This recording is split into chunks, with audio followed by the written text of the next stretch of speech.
Guardians of the Galaxy 3 adalah salah satu film terbaiknya MCU. Oke, balik lagi ya semuanya di channel Manifest Media di segmen Manifest Cinema. Kali ini aku mau nge-review film dari MCU ya di tahun ini yang kedua, yaitu Guardians of the Galaxy Volume 3. Don't forget where we came from.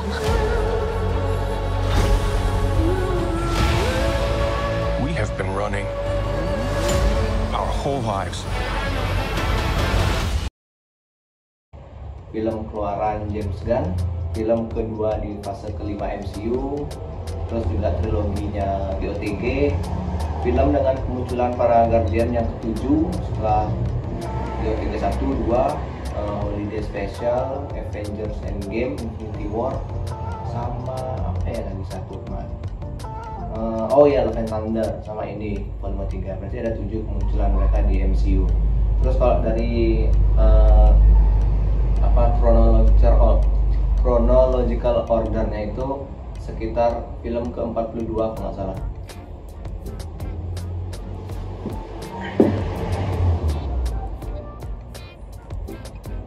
Tapi sangat disayangkan ya, karena film ini menjadi film terakhirnya James Gunn di MCU sebelum dia pindah ke DC. Oke, langsung aja masuk ke reviewnya. Kalau menurut aku sih filmnya bagus banget ya. Soalnya dari directingnya James Gunn nih kayak lebih rapi gitu, fasenya juga nggak buru-buru kayak film MCU kebanyakan. Terus juga fokusnya tuh ya fokusnya di para Guardian aja gitu. Soalnya kan ini nyeritain tentang roket yang sekarat karena kena tembak sama Adam Warlock kalau nggak salah waktu itu. Terus Guardian kayak nyari obat lah, gimana caranya buat nyelamatin roket sampai dia itu dibawa ke Counter Earth. Di sana tuh dia kayak ketemu lah sama High Evolutionary yang aku awalnya nggak tahu ya siapa High Evolutionary ini, soalnya kayak ya jarang lah kelihatan. Soalnya aku juga nggak baca komiknya ya, cuma nyari referensinya aja. Ternyata waktu dibawa ke live action tuh kayak sangar banget, kayak lebih sangar sih daripada Kang ya. Soalnya dia tuh kayak apa ya, narsism itu loh. Dia tuh kayak terobsesi, kayak pengen jadi Tuhan. Dia nyiptain makhluk sendiri, nyiptain peradaban sendiri, bereksperimen ke semua makhluk hidup lah yang sudah apa adanya tuh pengen disempurnain lagi. Dia tuh nggak bisa nerima apa yang ada gitu. Filmnya tuh durasinya 150 menit ya, 2,5 jam, tapi rasanya tuh kayak pas gitu. Jadi waktu selesai nonton tuh kita langsung kayak puas gitu, karena juga di 2,5 jam itu semuanya punya porsi yang masing-masing. Bayangin segitu banyaknya karakter kayak Star-Lord dan kawan-kawan, masuk karakter baru juga kayak Cosmo, si anjingnya tuh, terus Kraglin juga dapat spotlight. Yang kurang spotlight itu cuma satu ya, si Adam Warlock-nya aja. Tapi kan di filmnya dijelasin kalau dia tuh masih terlalu awal buat keluar dari kepompong. Jadi itu kayak masih bayi, masih kecil banget, masih bisa lah dikembangin nanti di proyek-proyek kedepannya. Di sini kan spotlightnya tuh yang paling disorot kan sudah pasti Rocket Raccoon ya. Soalnya dari semua material yang dipromosiin kayak poster, terus juga ya posternya aja mengandung unsur roket itu loh, kayak ini karakter bakal diapa-apain. Ternyata kita cuma diajak flashback sih, cuma jalan-jalan ke belakang gitu, sambil ceritain lah, sambil fokus juga ke ceritanya. Jadi ceritanya kayak flashback, maju mundur, terus kayak naik turun gitu. Ternyata filmnya tuh kayak roller coaster emosi. Soalnya kan flashbacknya bikin sedih, terus actionnya bikin excited, dialognya bikin ketawa, nggak over jokes juga kan, jokesnya juga semua pas banget, lucu-lucu juga. Ada yang part bikin ngakak, kayak tipikal GOTG pada umumnya lah, nggak over jokes. Terus fans juga notice kalau di sini nggak cuma Rocket ya yang sorot, tapi juga ada Nebula yang kelihatan banget perubahannya dari yang awalnya cuma murung, kayak sedih gitu, tone-nya tuh kayak gelap banget, karakternya tuh kayak gelap banget, dingin gitu, kayak pengen membunuh, pengen ngejar gitu. Dan apalagi Gamora kan adiknya sendiri yang dianggap spesial sama Thanos kan, sedangkan dia nggak dilirik lah sama Thanos. Ya sampai akhirnya Infinity War membuat Nebula sama Rocket ditinggal berdua karena snap. Kan para Guardian kan kena efek snapnya Thanos di Infinity War sampai 5 tahun, jadi ya mereka tinggal berdua aja selama 5 tahun, selama Infinity War sampai Endgame itu mereka berdua aja terus. Itu kan jadi kelihatan kekompakannya mereka bener kayak gimana off screen ya. Tapi terus flashbacknya juga pinternya James Gunn ini dia nggak bikin Rocket yang cerita ke teman-temannya kayak ini loh sebenarnya tuh aku itu kayak gini. Ternyata enggak, ternyata filmnya aja yang cerita itu, jalan ngalir maju mundur flashback, ntar fokus lagi, ntar flashback, ntar fokus lagi, jadi kayak buat sedih, nangis, nggak nangis, kalau aku nggak sampai nangis ya, tapi kayak sedih gitu, kayak kumpul sedihnya sampai di babak terakhir waktu Rocket itu mau nyelamatin binatang-binatang yang masih ada di bahteranya kayak evolutionary lah. Itu dia melihat satu kandang penuh rakun, bayi-bayi rakun, tuh dia kayak ngeliat, oh ini loh aku yang dulu sebelum aku di eksperimen. Pas di sana tuh langsung mukul, langsung kena gitu, langsung nusuk lah sampai bikin ya nangis gede lah, nangis jelek istilahnya.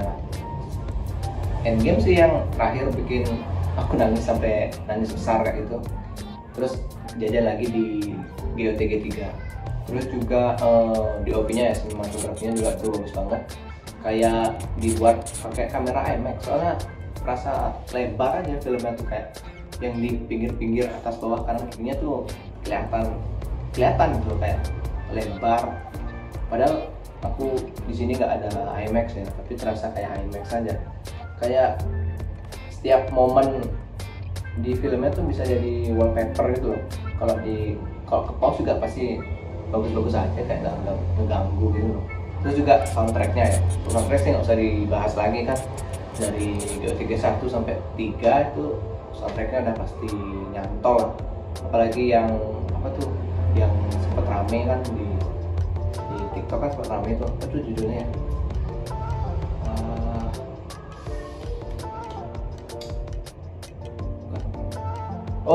Come and Get Your Love, yang di openingnya GOTG pertama kan sempat rame itu dibawa lagi di GOTG 3 ya.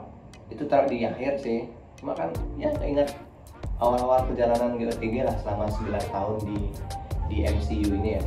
Terus kalau menurutku pribadi lagu soundtrack yang paling nempel tuh yaitu Come and Get Your Love, terus Hook on the Feeling, No Sleep Till Brooklyn, Dog's Day Are Over, apa lagi ya?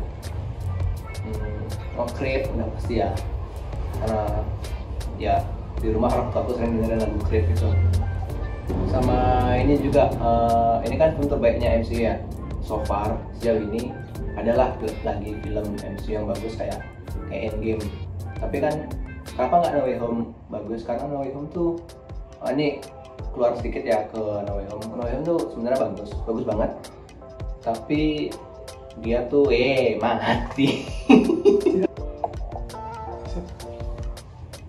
Kita keluar sebentar ya ke No Way Home. Kok bisa? Kita keluar sebentar ya ke No Way Home. Ini kan No Way Home kan filmnya bagus banget. Setelah Endgame tuh No Way Home itu bagus. Setelah No Way Home ada GOTG 3. Tapi kenapa ini nggak disebut gimana ya maksudnya? Ya intinya tuh Avengers bagus, Endgame bagus itu kan karena itu filmnya Avengers. Avengers kan juga ada banyak tuh, ada Iron Man dan kawan-kawan. Kalau dari Guardians of the Galaxy ya udah Guardians of the Galaxy, mereka aja kan Star Wars sama teman-temannya, keluarga itu kan. Terus kalau No Way Home itu dia karena ngebawa dua Spider-Man yang berbeda itu loh, jadi kayak nggak MCU gitu loh. Kalau ceritanya fokus di Tom Holland aja sendirian lawan siapa itu musuh baru kayak mungkin siapa yang belum ada di MCU Spider-Man. Ya pokoknya gitulah maksudnya. Dia nggak, kalau itu Spider-Man sendirian nggak perlu ngebawa Tobey sama Andrew. Kalau itu bisa bagus, itu bagus. Berarti setelah Endgame ada No Way Home, ada Guardian of the Galaxy. Tapi kalau ini kayak Endgame sama Guardian of the Galaxy, jadi No Way Home ini kayak beda gitu loh. Bagus, tapi nggak kan ini yang aku mau gitu loh. Kalau bisa sendiri aja Tom Holland tuh, wah mungkin bakal takutnya kayak Far From Home ya. sorry to say. Ya tapi nggak apa-apa lah. Kalau juga berapa 1,9 miliar kan di box office. Jadi cuma ya itu aja, kayak beda lah, nggak MCU lah, karena dia bawa dua Spider-Man yang berbeda itu. Oh iya, sama ini nonton film itu PR-nya nggak banyak, cukup nonton 1, 2, 3 sama holiday special, udah kayak nggak perlu bawa series, nggak perlu bawa ini itu segala macam, nggak perlu. Tonton aja film GOTG yang sebelumnya, udah simple itu aja. Series tuh nggak ada, paling apa I Am Groot itu aja kan, selip-selipan aja, nggak perlu. Kalau yang lain kan gua harus nonton ini, nonton itu, belum nanti bakal dijelasin nanti, nanti ada seriesnya, nanti ada filmnya kan. Itu PR sih, itulah malasnya MCU yang sekarang ya. Apalagi yang baru ngikutin kan pasti bingung, kasihan juga mereka jadinya banyak kontennya kelewat. 42, siapa yang sempat nonton 42? Ya kalau ada waktu sih nggak apa-apa, kalau atau mungkin di fast forward mungkin nontonnya tuh 0,5 mungkin kecepatannya, atau 2,5. Oke lah, kalau mau rewatch tuh ya simpel aja lah, nggak banyak PR-nya kalau buat TV. Sama ya makasih juga buat James Gunn ya, yang sudah 9 tahun di MCU, filmnya bagus-bagus semua. Dan sama ini juga GOTG 3 nih kayak jadi surat cinta, surat perpisahan buat kita fans MCU, fans Marvel, fans comic book, apalagi ya, sama ya cinta film pada umumnya lah, pasti dapat lah feel-nya itu loh. Semoga sukses terus ya di DC, kenalin terus sama superhero atau super villain yang kita nggak kenal. Soalnya awalnya aku waktu tahun 2014 tuh GOTG rilis tuh kayak apa ini, kayak siapa mereka, ada pohon, ada rakun, ada Hulk. Lu tak kira Hulk loh ya, Gamora tak kira Hulk. Ternyata itu ya udah Gamora, anaknya Thanos, adopsi. Ternyata filmnya keren. Terus nonton yang kedua juga, wah makin keren. Yang ketiga apalagi. Kalau aku suruh ngasih rating ya, ratingku sih udah jelas dengan semua aspeknya itu, walaupun ada kekurangannya, tapi apalah arti kekurangan kan dibalik semua kebagusan yang tadi itu. Jadi kalau aku harus ngasih sih ya sorry banget kalau ini nggak berlebihan ya, tapi emang berhasil banget, menghibur banget. 10 dari 10 sih kalau menurutku. Ya kalau mau di rewatch terus di bioskop sih worth it sih, karena banyak fans yang udah rewatch 2 kali, 3 kali. Kalau aku sih karena terbatas sama waktu dan jarak, makanya ya kalau ada waktu mungkin nonton lagi, kalau nggak ada ya sekali itu aja. Oke, begitu aja ya review GOTG 3 ini. Ya gimana kedepannya GOTG sih nggak bakal tahu ya, siapa yang bakal megang selanjutnya. Kita tunggu aja sih gimana Disney nyari orang baru buat nge-direct GOTG. Sama apa ya, mungkin next review apa ya, Fast and Furious 10 mungkin. Tapi semoga bisa sih review, soalnya ketiduran karena udah capek pak nonton Fast and Furious, capek banget. Iya pasti laku kan, siapa yang nggak, kayak paling kayak popcorn movie gitu ya, buat tontonan biasa aja, nggak pokoknya ada cerita sih, nggak untuk film sih enggak ya, nggak ada ceritanya itu. sama action bla bla kayak apa ya, kayak Transformer mungkin, Transformernya Michael Bay. Oke, itu aja reviewnya dari aku. Jangan lupa di like, di komen, share, sama di subscribe ya, jangan lupa loncengnya. Terima kasih loh terus sudah nontonin Manifest Media, terus dukung channel kecil channel indie. Terima kasih semuanya, pamit undur diri. 3